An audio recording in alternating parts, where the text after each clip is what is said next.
High friends, నేను మీ Nandini. Welcome to Nandini food express. ఈరోజు రెసిపీ వచ్చేసి ఆలూ చిప్స్ని ఎలా తయారు చేసుకోవాలో చూపించబోతున్నాను. పిల్లలు ఎప్పుడు చిప్స్ అడిగినా నిమిషాల్లో తయారు చేయొచ్చండి. కూర తయారు చేసుకునే ఆలూతోటి చిప్స్ కరకరలాడుతూ చాలా బాగా వస్తాయి. ఆలూ చిప్స్ని ఈజీగా ఎలా తయారు చేసుకోవాలో చూసేద్దాం.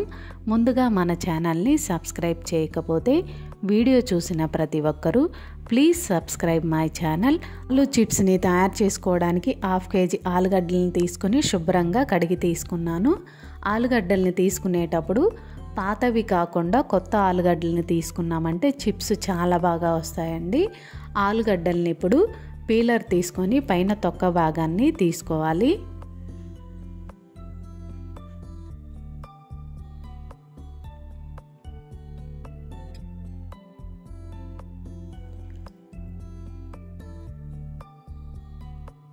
ఆలుగడ్డలన్నిటినీ ఇదే విధంగా తొక్క తీసి ఒక గిన్నెలో వాటర్ వేసుకొని వాటర్లోకి తీసుకోవాలి.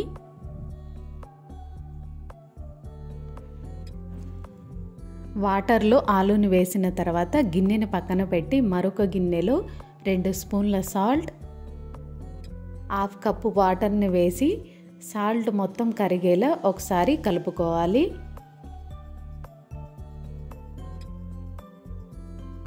ఈ సాల్ట్ వాటర్ని పక్కన పెట్టి స్టవ్ మీద కడాయిలో డీప్ ఫ్రైకి సరిపడా ఆయిల్ని వేసి ఆయిల్ మీడియం హీట్ అయిన తర్వాత చిప్స్ స్లైసర్ని తీసుకొని వాటర్లోంచి తీసిన ఆలుగడ్డని తీసుకొని డైరెక్ట్గా ఆయిల్లో తురుముకోవాలి. ఆయిల్లో తురమడానికి రాలేదనుకోండి, ఒక ప్లేట్లో ఆలూ చిప్స్ని తురిమి ఆ తర్వాత ఆయిల్లోకి తీసుకోండి. కలుపుతూ ఆలూ చిప్స్ని క్రిస్పీగా అయ్యే వరకు ఫ్రై చేసుకోవాలి.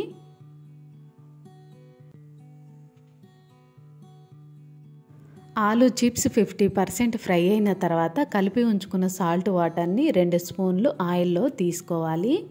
ఇలా ఆయిల్లో సాల్ట్ వాటర్ వేయడం వల్ల చిప్స్ అన్నిటికీ సాల్ట్ బాగా పట్టుకుంటుందండి. మరొకసారి కలుపుతూ క్రిస్పీగా అయ్యే వరకు ఆలూ చిప్స్ని ఫ్రై చేసుకోవాలి.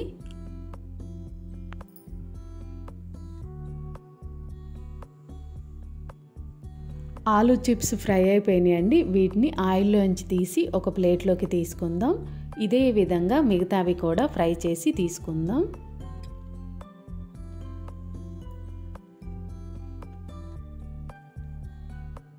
ఆలూ చిప్స్ తయారైపోయినాయండి. కూర తయారు చేసుకునే ఆలుగడ్డలతోటి చిప్స్ని ఎంత పర్ఫెక్ట్గా తయారు చేసుకున్నామో చూశారు కదా, చాలా బాగా వచ్చాయండి.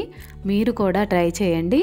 ట్రై చేసిన తర్వాత మీకు ఎలా వచ్చిందో కామెంట్ రూపంలో తెలియజేయండి. వీడియో నచ్చితే లైక్ చేయండి, షేర్ చేయండి, మీ ఫ్రెండ్స్ అందరికీ ఫార్వర్డ్ చేయండి. ఈ రెసిపీ మీకు ఎలా అనిపించిందో కామెంట్ చేయండి. మరొక ఈజీ అండ్ టేస్టీ రెసిపీతో మళ్ళీ కలుద్దాం.